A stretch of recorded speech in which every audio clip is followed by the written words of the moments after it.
Pessoal, vamos lá. Assim vocês podem me ver e tem um pouco mais de movimentação, né? De novo, agradeço aí a presença de vocês. Vamos falar hoje sobre a versão 2.2 do Instanton. Ele é uma versão recém-lançada e ela tem uma série de características que são características bastante interessantes em relação às versões anteriores, né? Primeiramente, eu vou falar um pouquinho do nosso portfólio, né, até para botar todo mundo na mesma página. A linha de SMB da Aruba, ela é composta de suítes e é composta de APs, né? Nós temos basicamente 6 APs, sendo que desses 6 APs, 3 são APs internos, que é o AP11, o AP12 e o AP15.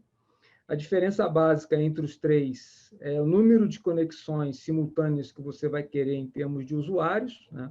A gente recomenda que o AP11 nós tenhamos até 50 usuários simultâneos, o AP12 até 75 usuários simultâneos e o AP15 até 100 usuários simultâneos.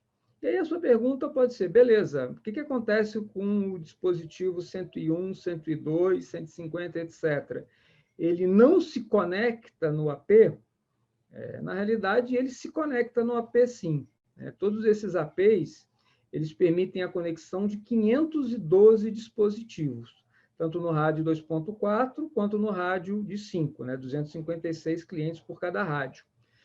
Mas por por performance, digamos assim, que a gente orienta vocês a trabalharem com 75, com 50, 75 ou 100 usuários, dependendo da sua aplicação, né? Você verifica também que todos eles são Wave 2, o que é uma característica de performance bastante interessante, principalmente se a gente for falar sobre nosso principal concorrente, que é o Ubiquiti, né? A linha de Ubiquiti Lite, Ubiquiti Pro, todas elas são Wave 1, né? Então isso já dá um diferencial em termos de performance em relação aos nossos APs. Nós temos um quarto AP, que é um AP que a gente coloca na mesa, ou até pode colocar na parede, em que a principal característica dele é que ele tem 4 portinhas ali embaixo, então ele funciona como se fosse um switch também. Uma das portas a gente liga à internet, e aí você tem 3 portas para você ligar dispositivos, que podem ser câmeras, podem ser impressoras, tudo que você quiser naquelas 3 portas ali. Sendo que uma das portas ainda é PoE. Então, se você tiver uma câmera e você quiser alimentar em determinada posição, você pode usar aquela porta do AP11D também, né? Além disso, nós temos um AP externo, que é o 17. Ele é para ser utilizado, por exemplo, numa área de estacionamento, que vai ter sol, vai ter chuva, numa área de piscina, né? Se você tem um cliente que é um hotel, a gente recomenda botar o AP17 ali na área de piscina ali para dar uma cobertura de Wi-Fi. Ou no restaurante também, às vezes o restaurante ele tem uma área interna, ele tem um deck externo, o deck fica em meio ambiente, ele vai poder pegar chuva, ele vai poder pegar vento, então a gente tem um AP que é hermeticamente fechado, que foi construído exatamente para isso. E temos também um sexto AP, que é o AP22, que é o primeiro AP, foi o primeiro AP em ambiente de Wi-Fi 6, específico para o mercado SMB. E que a grande vantagem é que você já está preparado para o futuro, e quando houver a integração, quando nós tivermos 5G no Brasil e tivermos a integração do 5G com Wi-Fi 6, o teu cliente já vai estar preparado, ele já fez um investimento a bem mais longo prazo, optando por uma solução em cima de Wi-Fi 6. Se a gente for para a parte de switch, nós temos switches que são switches plug and play, né? São switches que não são gerenciáveis, tanto a família 1405 como a 1420. Eventualmente, o que você está querendo é um switch de custo baixo e que você precisa conectar, por exemplo, câmeras, você precisa conectar computadores, notebooks, e você não faz questão do gerenciamento, o que você está buscando é preço, você pode entrar por um 1420, por exemplo. Existem, inclusive, modelos PoE que você pode ligar as câmeras nesse switch também. Se você quiser alguma coisa com gerenciamento, aí basicamente nós temos 3 famílias de produto. Temos a família 1820. A família 1820, ela é uma família para quem busca o gerenciamento e, por enquanto, sem roteamento, né? Ele é um switch Layer 2, então ele é um switch que tem uma relação custo-benefício muito boa, né? A gente tem uma venda muito grande do 1820 aqui no Brasil. Subindo um pouco, nós temos a linha 1930, que foi lançada no final do ano passado. Vocês notem que, inclusive, ele já tem, digamos assim, as mesmas características externas dos APs, eles também são branquinhos, até porque esse 1930, ele integra com os APs do ponto de vista de gestão. Para quem não conhece, vai ver um pouquinho disso hoje também. E ele tem umas características muito interessantes, até, digamos assim, fora do mercado de SMB, né? O switch de 8 portas, por exemplo, ele tem 2 entradas SFP, então, apesar de ser um switch de mercado SMB, com 8 portas apenas, eu posso ligar fibra e posso, por exemplo, ligar isso numa praça e colocar 8 câmeras, porque existem modelos PoE também para esse switch. E o switch de 24 portas, ele tem uma característica que ele tem 4 portas SFP+, né? 4 portas em 10 GB SFP+. Isso é muito interessante, se você quiser fazer um trunking, por exemplo, de servidores, ou um trunking de storage, ou você, de novo, quer passar uma fibra e quer ligar um lugar bastante distante, você pode utilizar essas 4 portas aí com bastante inteligência, tá? Num switch de 24 portas, que é uma coisa que no mercado SMB a gente acaba não enxergando. E, finalmente, completando a linha de switches, nós temos a linha 1950, né? Eu sou o que eu digo, eu brinco que eu sou apaixonado pelo 1950, né? Ele é como se fosse um core para o ambiente SMB, né? Por que eu digo que ele é um core? Primeiro, porque ele empilha, né? Eu posso colocar até 4 switches de 1950 na mesma pilha ali para fazer a gestão por um único IP. E, além disso, existe um modelo em que ele tem 12 portas de giga UTP e mais 4 portas SFP+ também, né? E com isso eu poderia fazer ali, por exemplo, um mini data center, poderia fazer um core, onde eu vou ligar lá meus servidores, meu storage nesse 1950, com as 12 portinhas UTP e mais as 4 SFP, que, se eu quiser, eu posso transformar para mais 4 UTP, um total de 16 portas UTP, base 10 gigabit, e é por isso que eu, na verdade, sou apaixonado por esse switch. Eu sou o maior incentivador desse switch, eu adoro o 1950, né? Se a gente for falar um pouco da agenda de hoje, né? O que eu sempre falo para vocês, né? Brinco desde a primeira apresentação que eu falei que eu faço de Instanton para vocês, né? Eu sempre falo que, se eu pudesse fazer com que vocês guardassem pelo menos uma informação na linha do Instanton, é que ele é uma linha de produtos que ela é segura, ela é uma linha de produtos que é muito fácil de instalar, e é uma linha que tem uma performance bastante grande, né? E nessa versão 2.2, a gente vai ver um melhoramento ainda maior dessas 3 características: a característica de simplicidade, a característica de segurança e a característica de performance bastante evidente, né, nesses produtos, além de alguns recursos adicionais que eu vou passar também para vocês conhecerem e para vocês poderem divulgar esse tipo de informação para o cliente de vocês, né? Começando aqui pela facilidade de uso, né? O que nós temos aqui de diferente em relação à versão 2.1? A grande diferença é que agora, tanto no aplicativo de iOS, quanto no aplicativo de Android, quanto no aplicativo da web, né, aplicativo do notebook aí, você consegue verificar uma topologia dessa sua rede, né? Então, você vai ver ali, por exemplo, os access points que estão ligados, você vai ver os switches que estão ligados, mesmo que o switch não seja um switch 1930, eu vou ver esse switch lá também. É natural que eu não vá conseguir fazer uma gestão dele, né? Não vou conseguir gerir, mas vou conseguir visualizar. Esse switch pode ser um switch, um core, por exemplo, um switch maior da Aruba que você tenha lá, um 2530, um 2930, ou até um de terceiros, né? Um switch da Cisco, por exemplo, um switch TP-Link que você tenha lá na sua rede, você consegue visualizar que você tem access points ligados nele também, né? Então, para quem tem aplicação que já está familiarizado, né? Nota que aqui está tudo em inglês, porque a apresentação para mim veio em inglês, né? Eu traduzi a parte que eu consegui traduzir, e nessas telinhas aqui está escrito em inglês, mas não é assim que vem no aplicativo. No aplicativo ele está todo em português, ele aparece inventário aqui, né? O botão de devices aqui, a abinha de devices é a parte de dispositivos, né? Isso aqui sempre teve, né? Até na própria versão 2.1. E o que foi, digamos assim, novidade, o que é novidade é essa abazinha de topologia aqui, onde você enxerga exatamente os access points, você enxerga quantos clientes wireless estão conectados naquele access point, e assim você consegue visualizar a rede como um todo, a rede do que o teu cliente ele tem ali, tá?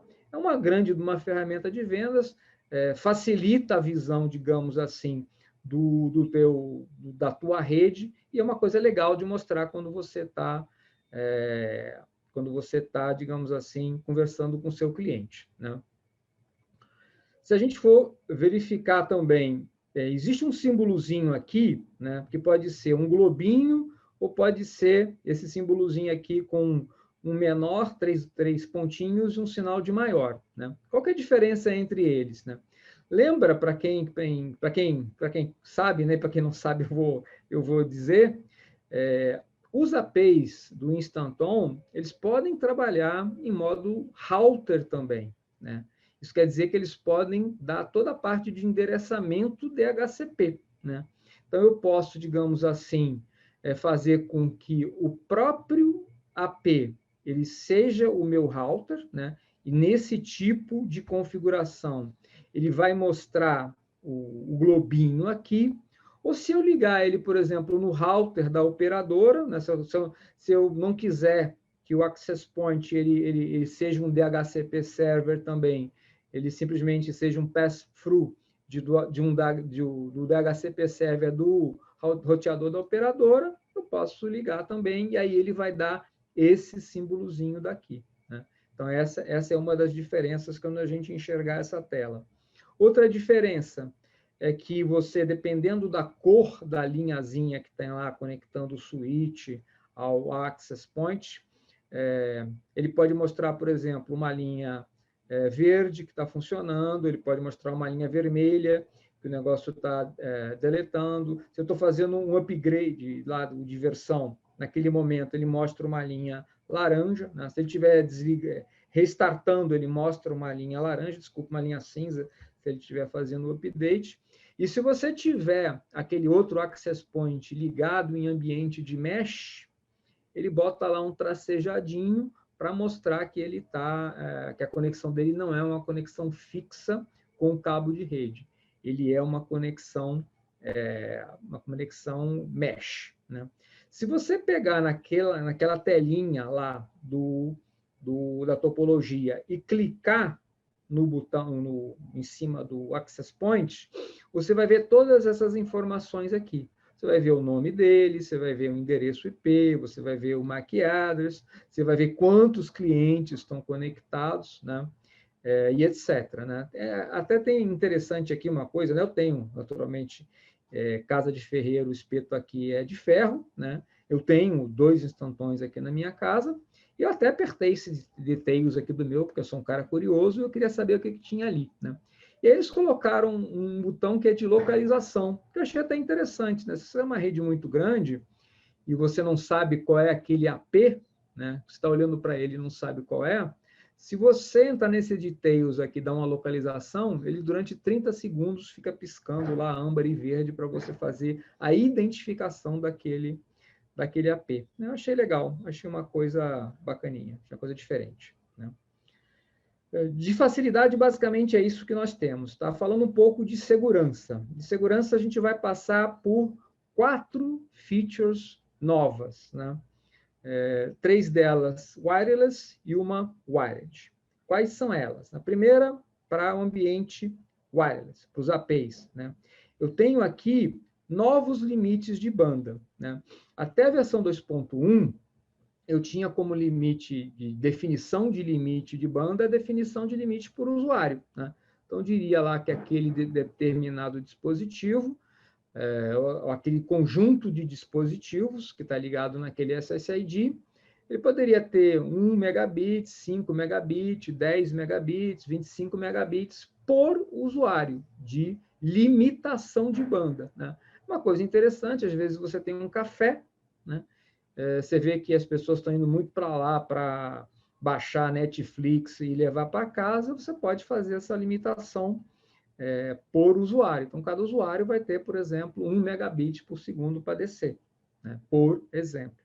O que essa versão 2.2 ela traz de novo, né? Eu tenho a opção agora, além de fazer, digamos assim, a mesma que eu já tinha, que é fazer por usuário, eu posso fazer por SSID, né? Então, se a gente for ver no aplicativo, né, você tem lá o botãozinho de limitação de banda, né? E aqui eu posso colocar por cliente 1, 5, 10 e 25, ou se eu quiser por rede, né, por SSID, para bom entendedor, eu coloco aqui uma definição de quanto que seria o downstream e quanto seria o upstream daquela rede, fazendo essa limitação por SSID.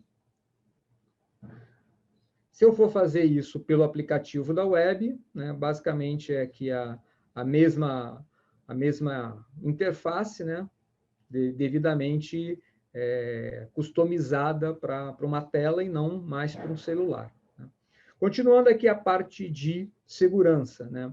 A gente implementou nos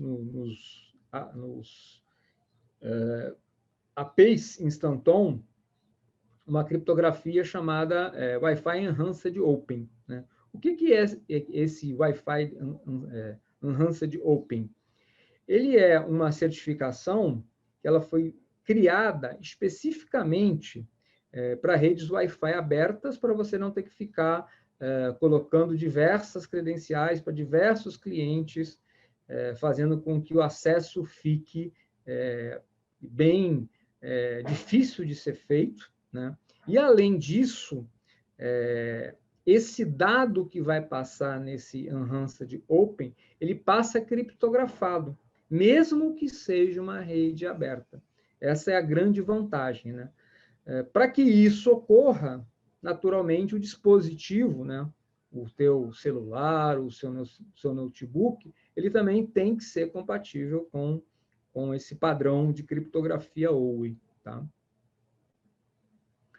Mostrando aqui, basicamente, como é que a gente faz isso na aplicação, né? Tanto aqui na tela do web, quanto na tela da aplicação do iOS e do Android, né? Você tem lá o botãozinho lá do dispositivo, né? Se ele for compatível com Wi-Fi Enhanced Open, você pode habilitar, né?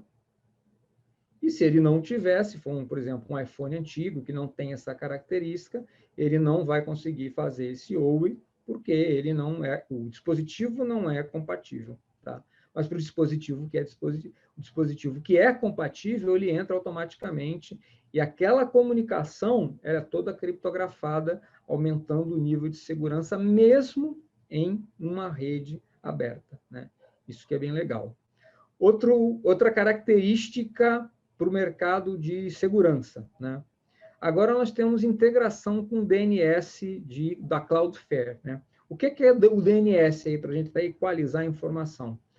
O DNS é aquele componente de missão crítica que qualquer empresa tem que ter, né? E, além disso, muitas vezes ele é negligenciado, né? Não existe, assim, um DNS de terceiros, né? A Cloudflare, ela é uma empresa que é bastante, digamos assim, conhecida nesse mercado de DNS, né? E se a gente for ver, qual que é o grande mote da Cloudflare em relação ao seu DNS, né?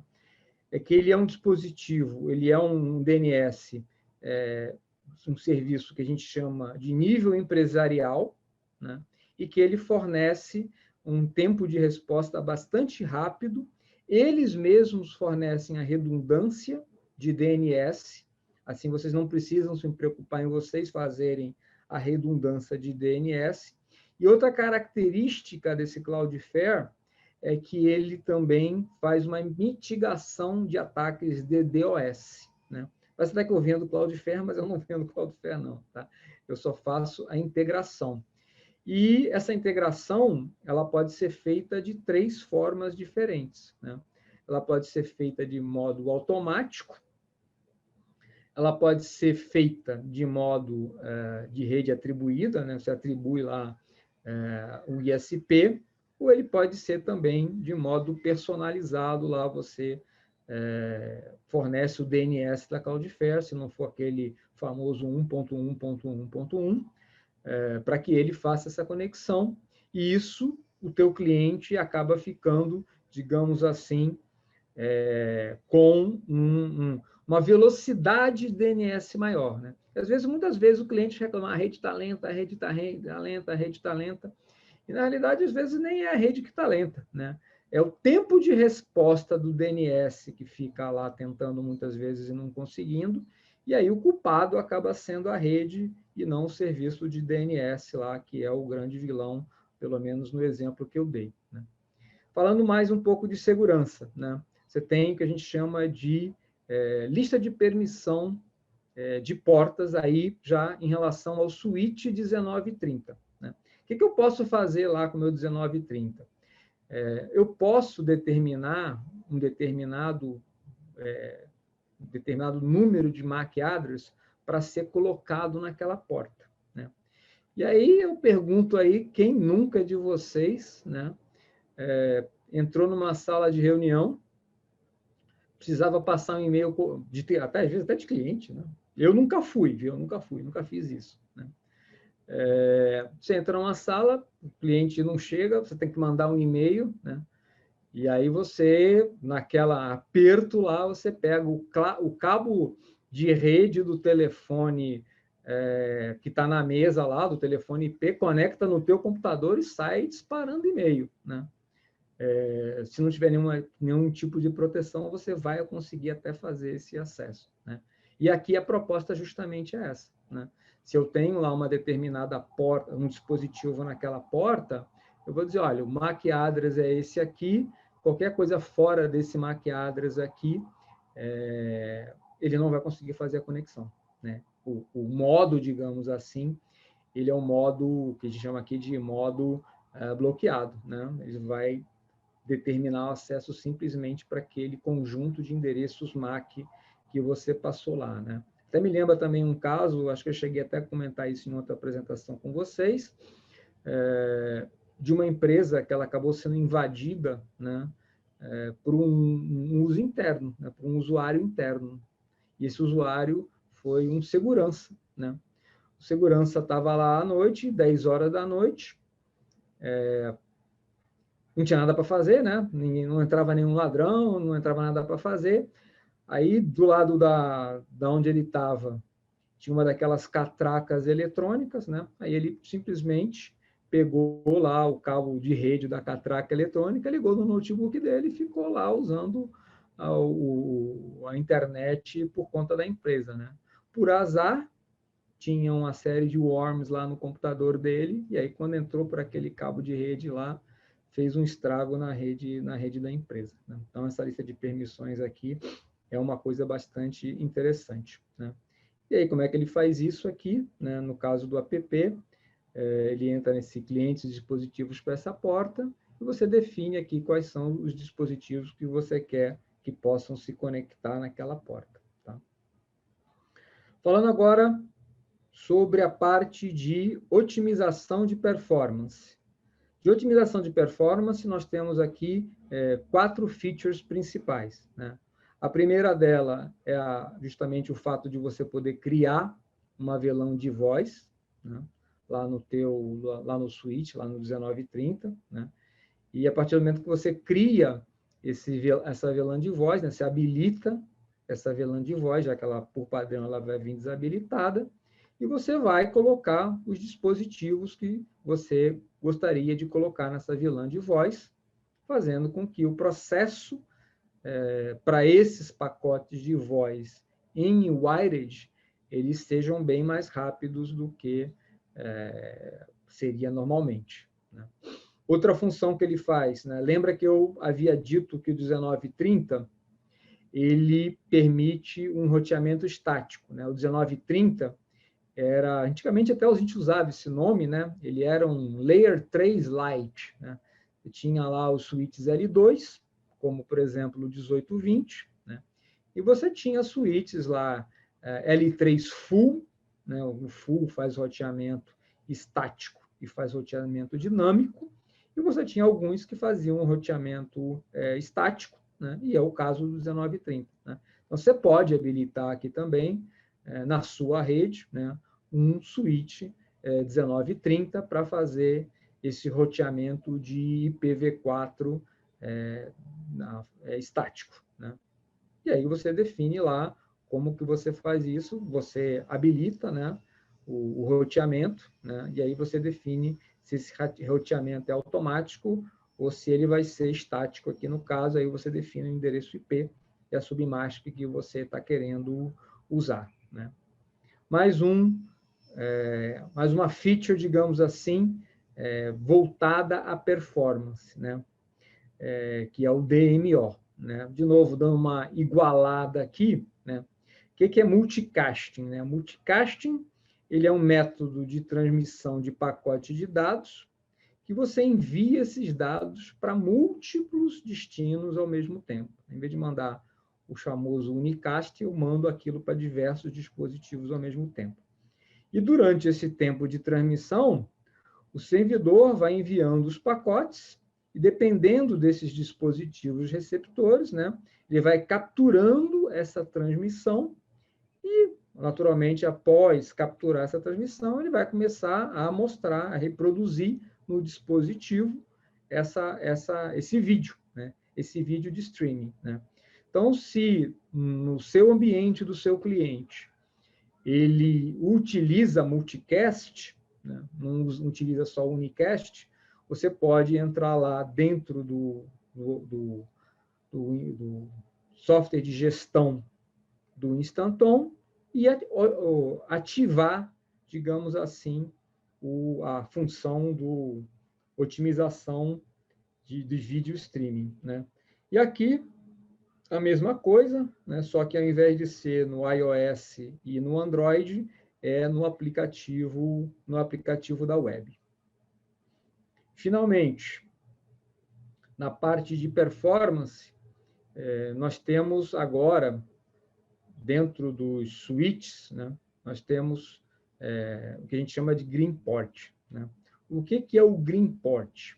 O Green Port, ele vai fazer com que ele tem, digamos assim, ele vai vendo no switch se está passando o pacote ali.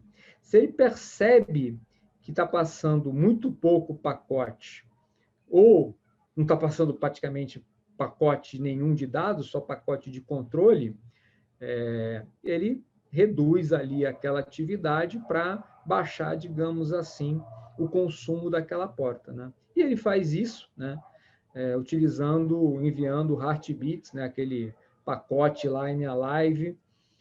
Isso aqui me recorda também, e vai recordar aí as pessoas que vendiam Novell SFT3. Essa foi longe, fui lá, não sei nem que década foi isso, né? Não vou dizer que eu já vendi isso também. E você tinha lá no pacote SFT3, né? Você sabia que os dois servidores estavam ativos, né? Para os saudosistas lá, 2 Compact ProLiant, e aí tinha um cabinho que ficava lá, o Heartbeat, passando de um para o outro, de outro para um, para dizer que os dois servidores estavam ativos, né? Aquele System Fault Tolerance lá da Novell, que para a época era uma sumidade, né?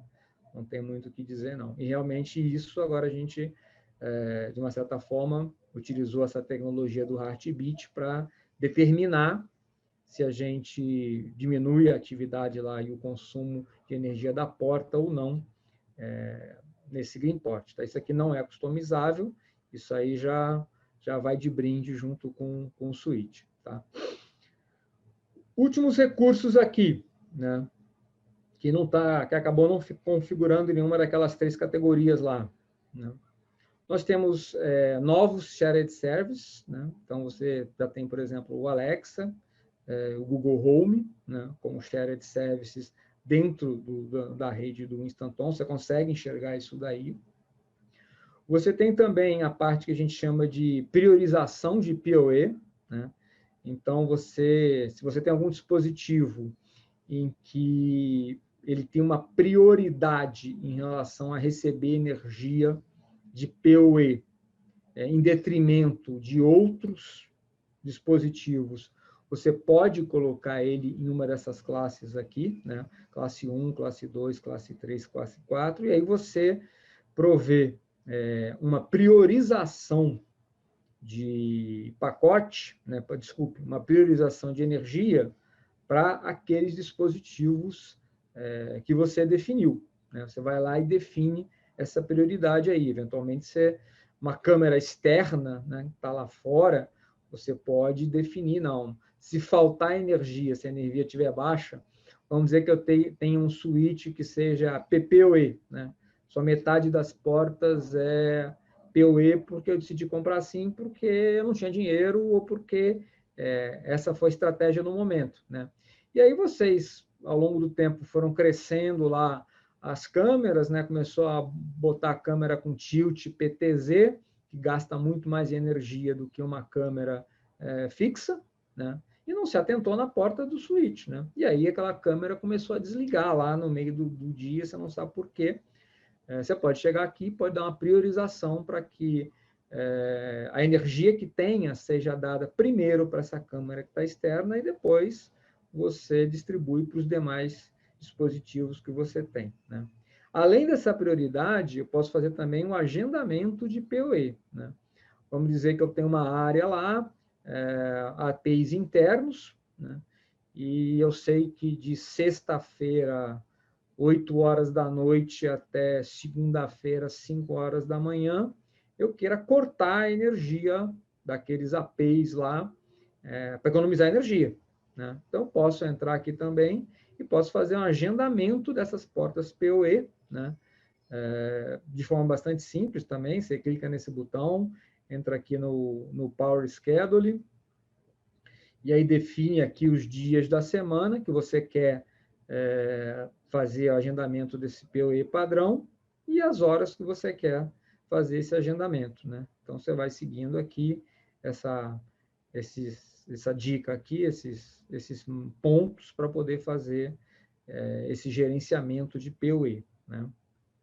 Uma coisa a mais, gerenciamento de notificações. Né? Eu não sei se você está hoje aí, Isaac, que eu acabei não vendo a lista de participantes, né? Isaac Sartori aí. O Isaac é uma pessoa que sempre assiste as minhas apresentações, né, Isaac? Você deve estar já reclamando de tanto que você me vê falar, né? Brincadeira. E uma das coisas que o Isaac falou, né, mais ou menos um ano atrás, quando eu fiz uma primeira, talvez segunda apresentação de Instanton, né? O Isaac chegou assim, pô, Arlindo, pá, como é que eu faço a notificação por e-mail? Né? Vocês têm isso? Né? Aí eu falei, Isaac, olha, sendo bem honesto, né, hoje nós não temos. Né? Hoje, quando cai, por exemplo, a internet, ou quando cai um access point, você recebe uma notificação no celular, né, pelo próprio aplicativo do Instanton, mas não, por enquanto, a gente não tem essa notificação por e-mail. Né? Ele até ficou triste, ficou chateado, mas falei, olha, vamos submeter isso. Né? A Aruba, quando ela tem muitos usuários pedindo a mesma feature, ela atende essa feature, né? E foi exatamente o que aconteceu aqui. Né? Ela, na versão 2.2, agora a gente pode permitir não só essas notificações no aplicativo do celular, você recebe, realmente recebe, porque vira e mexe, quando a internet aqui em casa cai, né? Caiu a luz, caiu a internet, eu recebo lá o problema de conexão, aí cai os 2 APs, eu recebo os e-mails de device, né? Nunca recebi esse de device capacity exceeded aí, esse realmente nunca recebi, né? Também aqui em casa eu tenho 14, 15 dispositivos máximo, né? E agora também tem uma nova feature aí, que é a feature de software available, né? Então, ele avisa para você que tem uma nova versão, e realmente, quando eu recebi essa 2.2, eu já vi que realmente ele mandou esse recado, essa notificação para o meu celular, né? E aí você tem a opção de baixar na hora, né? Ou baixar no schedule que já está lá, o schedule default é todo domingo, 3 horas da manhã, mas se você não quiser domingo, 3 horas da manhã, você pode definir lá o dia e a hora que você quiser também na ferramenta de gestão do Instanton, né? E você também tem a chance de postergar uma vez, né? Se naquele momento ali você não está querendo que está schedulado, você não está querendo que seja feita a atualização da versão, ele te dá, ó, vou atrasar aqui uma semana. Depois disso não tem jeito, né?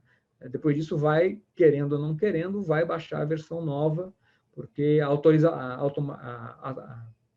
é automática essa atualização.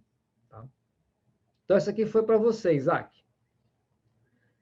Outro ponto aqui que eu também sempre falava nas minhas apresentações, né, que você pode colocar até 2 administradores, né? Sempre brincava, você que vende um serviço para um cliente de gestão remota, né?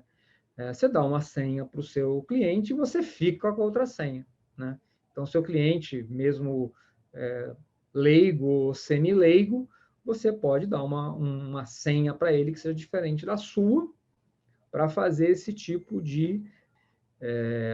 Então, ao invés de 2, eu posso colocar agora 3, né? Lembra que você pode fazer uma pergunta, Arlindo, quantos access points ou quantos dispositivos eu posso gerenciar aqui no Instanton, né? Você lembra que por site, eu posso ter até 25 dispositivos, entre APs e suítes. E eu posso ter até 25 dispositivos por site, né? Mas posso ter na ferramenta até 1.000 sites.